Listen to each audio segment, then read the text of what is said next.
我现在面前的是 OPPO 刚刚发布的竖向小折叠 OPPO Find N3 Flip， 我们来开箱看一下。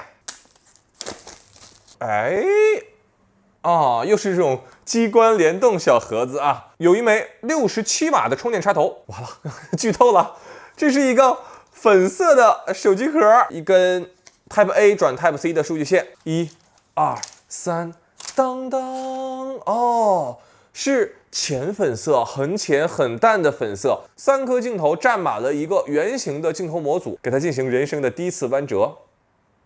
哦，稳定悬停，手感不错。然后我们来看第二个颜色，1、2、3，当当，哦，这个镜面灰我认为很好看，侧面边框也是银灰色的，虽然它是一个非常深的颜色啊，它的好看程度是完全不亚于我刚才开箱的粉色的。那我们最后来看一下这个颜色，1、2、3，揭晓谜底，当当啊，这个我觉得要更偏向于白色一点，边框呢也是偏银色的一个边框，给它进行人生的第一次弯折，它呢更有一点点这种珠光的这种质感。今天的视频我只想和大家分享3个环节啊，外观、拍照和外屏，其他环节基本和前台保持一致。我们先说外观，这一次一共有3个配色，分别是月光缪斯、薄雾玫瑰、镜中之夜。好家伙，这手机厂商不研究菜谱，开始研究起莎士比亚了。与前台的紫色相比 ，N3 Flip 粉色更鲜艳明亮，光线照过会有金色的光芒，而银灰色表现非常惊艳啊！相比纯黑色，它的变化更多，视觉上更轻盈，抗指纹能力居然也不错。月光色真机呢和 OPPO 宣传片里的金色质感其实有挺大差别的，更接近暖白色，在光线下会有金色梦幻泡泡隐隐浮现。我单方面认为这个月光色比官方宣传图更好看，所以大家不要看官方啊 ，OPPO 真机质感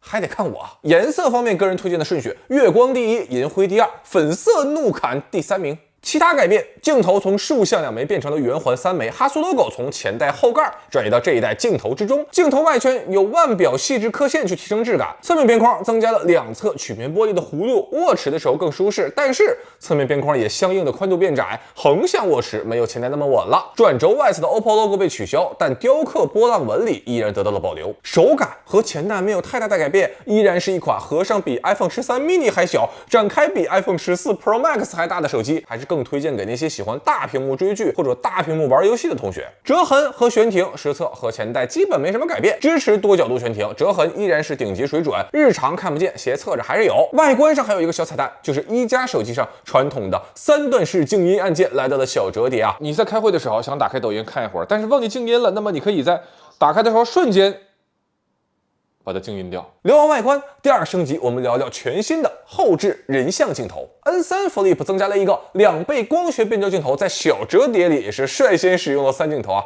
专门去拍摄人像。那2倍镜头，它最接近人眼的视觉观感嘛。我不知道大家知不知道啊，现在去环球影城都不让你带自拍杆了，也就是说，你真的如果自己去环球影城玩，就你的自拍范围取决于你的胳膊长度啊。但是环球啊，环球。他万万没想到，折叠手机本身就是一个小支架啊，气不气？放在桌面上，你随时随地用后置镜头就可以拍摄一张人像自拍。这还不算完啊，现在你还可以再来一张2倍人像自拍了。大家可以看一下这张背景的虚化，是不是有一点单反相机的调调了？光学虚化之后所带来的这种人物边缘的改善，看看我的这个头发，1倍镜头自然了不少。就在小黄人商店门口，我把这小手机支棱起来，先来一张1倍焦段自拍啊。那1倍镜头，因为它是广角嘛，会把身材拍得更加修长，大家可以利用这个特点实现更多的美美拍照。我们再来一张2倍人像啊，背景虚化，柔和舒适。OPPO 的美颜算法其实呢还是挺克制的，它会保留你皮肤的呼吸感。有同学说了，你那小折叠还有个问题啊，你只能竖着拍摄呀。我自己去环球影城玩，我想拍一些横线的照片怎么办呢？没问题啊，同学们，官方手机壳后盖，你再花5块钱买一个这种指环支架，问题就这么解决了。同样的场景，你竖着拍适合发社交网络，横着拍适合放在自己的 vlog 视频里，没什么特别灯光，没什么特别构图我也没有使用后期的编辑图片。就是哪有这个平坦的地形，我就在哪儿拍啊！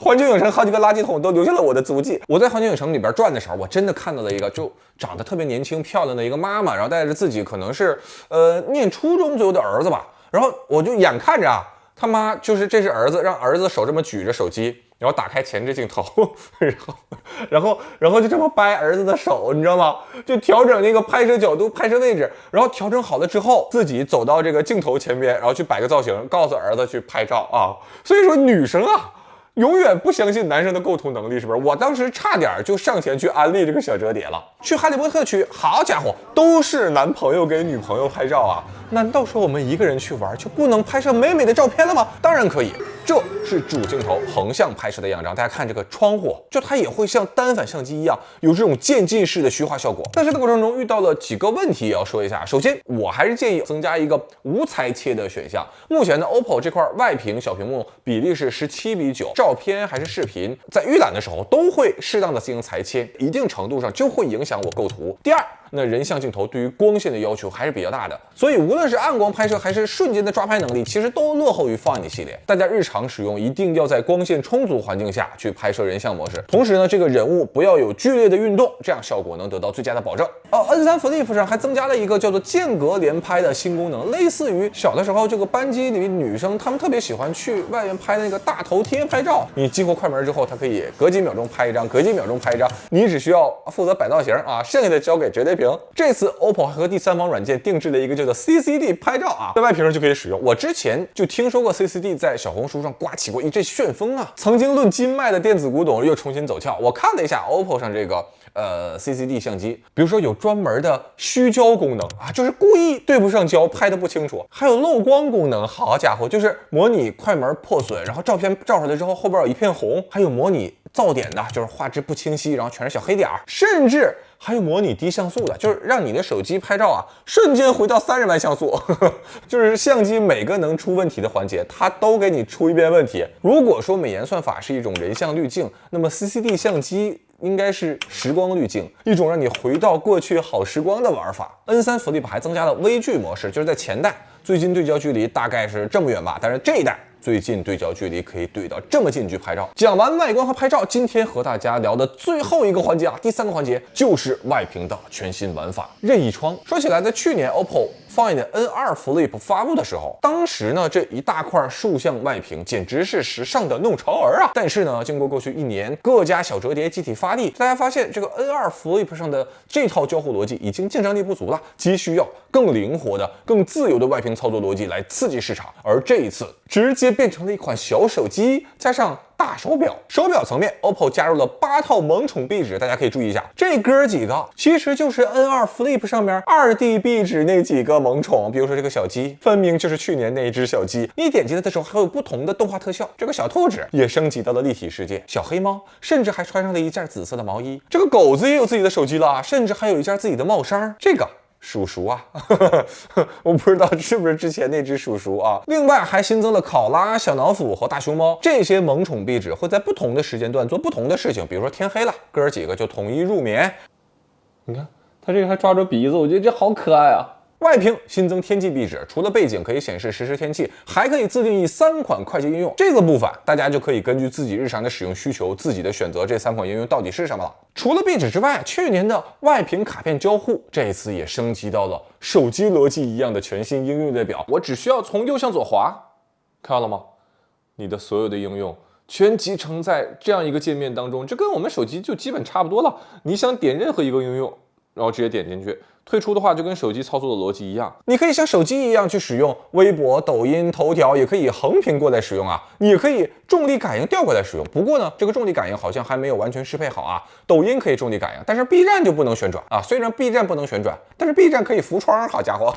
目前呢 ，OPPO 对外屏的策略是需要适配的，就不是说任何一个应用都可以直接在外屏上调用。目前支持的大概是这些个应用。另外，外屏新增了一个叫我的车应用啊，这个很实用。比如说我绑定了我的理想 L7之后，你可以在锁屏界面直接点进去。OPPO 设计了一个非常简洁的菜单啊，快速去查看车辆的剩余里程，然后也可以快速解锁、开启空调或者快速的鸣笛寻车。除了我的车里支持的就是汽车品牌 ，OPPO 也已经打通了一些车辆品牌的官方应用，包括宝马、奔驰、比亚迪、特斯拉这些。界面和手机界面是完全相同的，就是等比例缩小了，快捷操作还是非常方便的。以上就是 N3 Flip 3个核心升级点。那么如果大家再愿意花一点时间继续看下去，我再介绍一下今天的 One More Thing 啊，看到了吗？现在大家看到的呢，就是这一次 OPPO 给 Find N3 Flip 推出的定制手机壳。我们快速来开箱看一下。哎，它是一个软质的，但是是一个质感很好的塑料啊，有点像 3D 打印的那种感觉。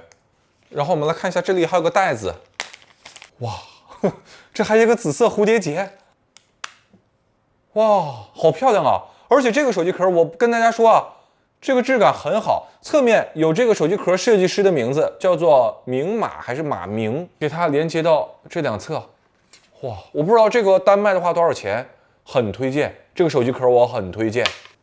然后我们再看看这个午后雏菊，这款我觉得跟刚才风格很像，这个袋子是编织款的，不是很滑，也不是很光，也不是很涩，这个质感刚刚好哎。流苏织羽，这织了一个毛背心啊，给它，哇，这款哇，这款明显就很浮夸了呀。然后这样一个流苏材质的，哦，它是一个可以当一个卡包，这个我们拿黑色这款来试戴一下。这个呢，就是有点关公这个摸胡子的感觉，需要更精细的打理，因为这个如果脏了的话，还不太好洗，对不对？然后大家看它的这个袋子呢，是跟这个颜色比较接近的，偏淡黄色，然后也是有这种编织的质感。好家伙，这就是 OPPO 定制的几件衣服啊！然后继续啊，叫做极光方糖，看这哇，这个更夸张，这是给了个大钻石吗？这是啊？然后这个是透明材质的，大家看，这是透明材质的，里边是镜面的，大家看到了吗？后边的手感明显要更重一些。然后我给它卡进去，哇，这个应该是这个系列是我今年开过的最有趣的手机壳系列了。这个配的链条是类似于这种小钻石的这种效果的，这个日常可以臭美，完了遇到坏人可以防狼，这个给他们来一下谁也受不了。然后我们来看一下这个叫做扶风玉金，当当，哇，这个画面逐渐走向浮夸。这是什么材质的？我拿出来看一下啊，这是塑料还是金属啊？给它戴上，这个也是明马还是马明设计的，哇，这个手感跟之前那几款真的完全不同。打开之后效果是这样的。什么叫做把一个手机壳设计出花来了？物理意义上的设计出花来了啊！哦，它这是一个一个的小圆球，也像花朵一样可以反射出光芒。那么最后还有一个超级浮夸的手机壳啊，叫做绽放白鸢尾。好家伙，这套还有泡沫去包裹，看来很名贵的样子啊。首先这里有一串珍珠。这个有点太夸张了吧？这个是不是做完一款手机壳有点夸张了吧？先给它正面套上这个手机壳啊，然后我们来套背面。哇，不太好放兜里，所以人家给你那个链条啊就很实用，就你只能挂着。我看看这个手机怎么拿着啊？是食指从这儿穿出来吗？下边这个有一点点像中世纪那个骑士。那个刺剑，它那个护手，对不对？这个手机壳你拿出去，谁不迷糊啊？今天手机后盖的王者是哪款？已经不需要我多说了吧？好了，那以上就是 OPPO Find N3 Flip 视频的全部内容。虽然说男生用 N3 Flip 从配色到功能完全没有问题，但我还是认为这是一款更偏向女性用户定位的产品。从它展开之后更大的机身尺寸，再到丰富有趣的自拍，再到个性化定制的外屏壁纸主题动画，再到如此众多的专属图案的手机壳，简直就是把女性用户团团包围啊！理解女性的特点，关注女性的需求，追逐有质感的设计，这可能是 OPPO 长久以来在坚持做的3件事。好了，以上呢就是本期视频的全部内容，我是钟文泽，我们下个视频再见。